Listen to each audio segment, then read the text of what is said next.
Hello plant lovers, here is Rahul Rao from Horticulture Rejuvenation. Today I am here with crepe jasmine, जिसका genus है Taberna montana and species is divaricata, जिसे pinwheel flower भी कहते हैं। आज हम इसकी केयर देखेंगे। Let's see.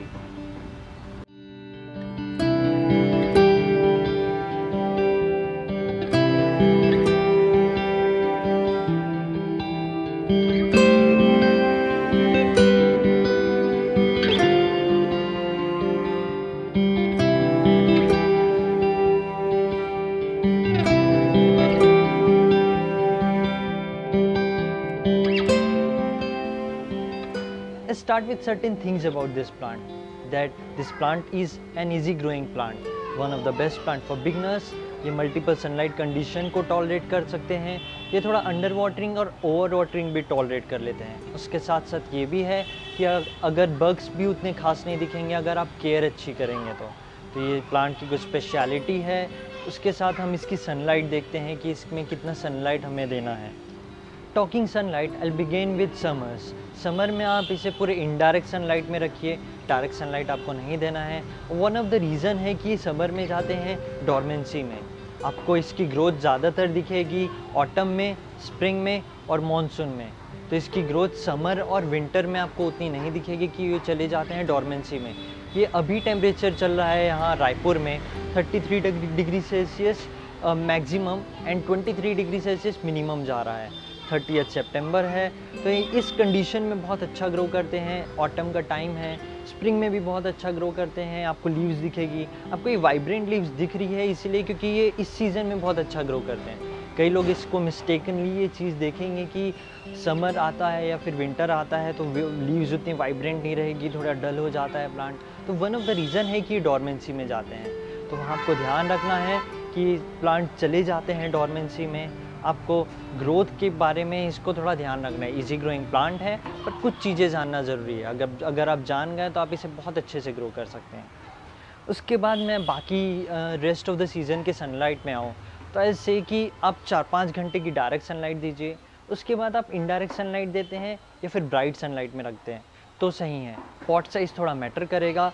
अगर आपका पॉट अच्छा खासा बड़ा है तो थोड़ा ज़्यादा भी सनलाइट दे देते हैं तो चलेगा, पर थोड़ा मीडियम साइज़ पॉट है, थोड़ा उतना बड़ा पॉट नहीं है जिसमें मैंने लगाया है, तो उसमें आप standard 4 to 5 hours of direct sunlight and rest of the day indirect sunlight और ब्राइट सनलाइट, तो आप यहाँ ध्यान रख सकते हैं। एक और चीज़ ये है कि इस प्लांट को आप डायरेक्ट सनलाइट अच्छा दे सकते हैं। अगर ये ग्राउंड पे लगा है तो आप 5-6 घंटे की डायरेक्ट सनलाइट दे सकते हैं। बहुत ज़्यादा डायरेक्ट सनलाइट मत प्रोवाइड करिए क्योंकि ये थोड़ा सा, आप जैसे मैंने बताया कि ऑटम और स्प्रिंग में अच्छा ग्रो करते हैं। थोड़ा बहुत ज़्यादा सनलाइट नहीं, मॉडरेट सनलाइट में ज़्यादा अच्छा ग्रो करते हैं। तो यहाँ आप ध्यान रख सकते हैं अगर आप ग्राउंड में भी प्लांट करते हैं तो।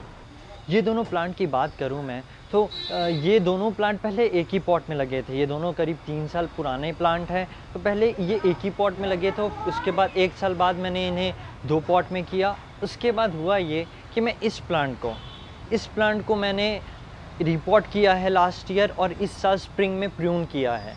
तो बहुत ज़्यादा डिफरेंस नहीं है दोनों प्लांट में। अगर आप ऐसे देखेंगे तो प्रून करना और रिपोर्ट करने का एक चीज़ मैंने देखा है कि इसका ट्रंक साइज़ थोड़ा सा कुछ सेंटीमीटर मेरे को थोड़ा थिक लगा और ये मॉनसून में थोड़े से बुशी भी हो गए थे, थोड़ा नए लीव्स आए थे।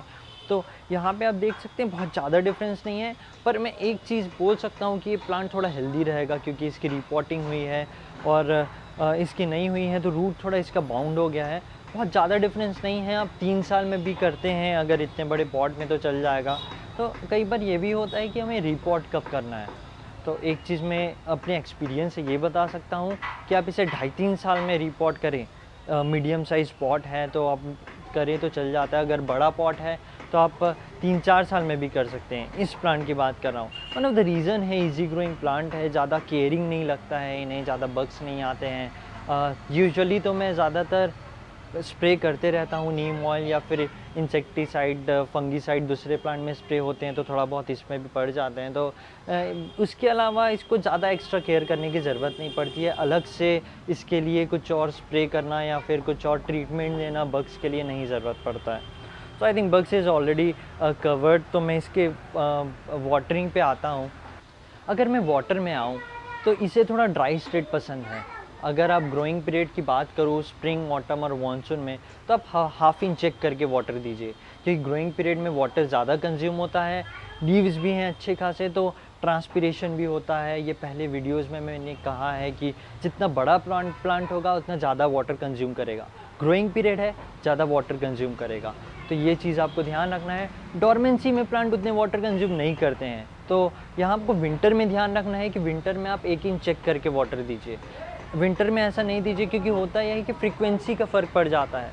अभी ऑटम में इस टेम्परेचर में इस सीज़न में मैं ऑलमोस्ट डेली वाटर कर रहा हूँ। अच्छा खासा ग्रोथ है, वाइब्रेंट लीव्स हैं, आप देखेंगे कि नए नए लीव्स भी निकल रहे हैं, तो यहाँ पे मैं रेगुलर वाटर कर रहा हूँ। विंटर में हो जाता है कई बार कि 3 दिन, कई बार 4 दिन में भी वाटर करना पड़ता है, तो जहाँ ग्रोइंग पीरियड नहीं है।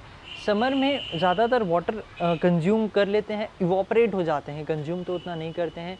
ग्रीन नेट में रखेंगे, प्लांट से सराउंडेड रखेंगे तो थोड़ा थोड़ा ग्रोथ होती है, थोड़ा सा शेड मिल जाए तो इनको वो एनवायरनमेंट मिल जाए तो ये आप समर में भी ग्रोथ देखेंगे अगर आप एनवायरनमेंट देंगे तो यहाँ पे आप ध्यान दे सकते हैं। वाटरिंग के लिए थोड़ा सा ड्राई स्टेट पसंद है, ज़्यादा ड्राई मत छोड़िए और सॉगी में नहीं देना है, ये नोट करने वाली बात है।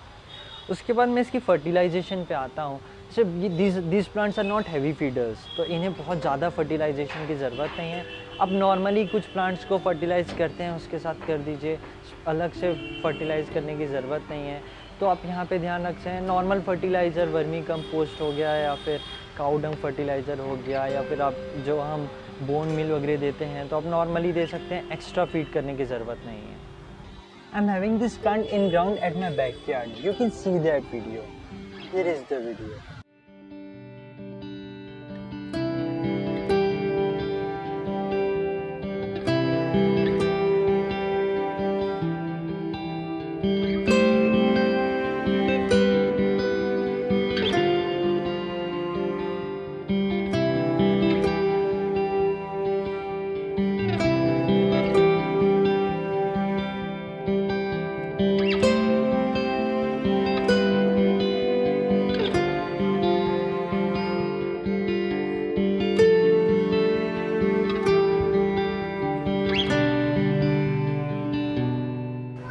तो आप ये प्लांट लाते हैं तो अच्छे से केयर करिए। One of the best plant for beginners, आप हिबिस्कस लाएं, अगर आप बिगनर हैं आप हिबिस्कस लाएं या फिर आप जैस्मिन लाएं, मोगरा लाएं, उससे पहले आप ये प्लांट लाइए, इससे ग्रो करिए। बिगनर्स का भी कुछ चीज़ें होती हैं कि आप ये प्लांट पहले लाइए, क्योंकि दोस्त प्लांट नीड केयर, उसमें बग्स आते हैं, हैवी फीडर्स हैं, उनको सही सनलाइट देना ज़रूरी है। तो यहाँ पे समझने वाली बात है, आप गार्डनिंग चालू कर रहे हैं, ये प्लांट पहले लाइए, बाकी प्लांट में आप बाद में जाइए। So take care of this plant, keep gardening.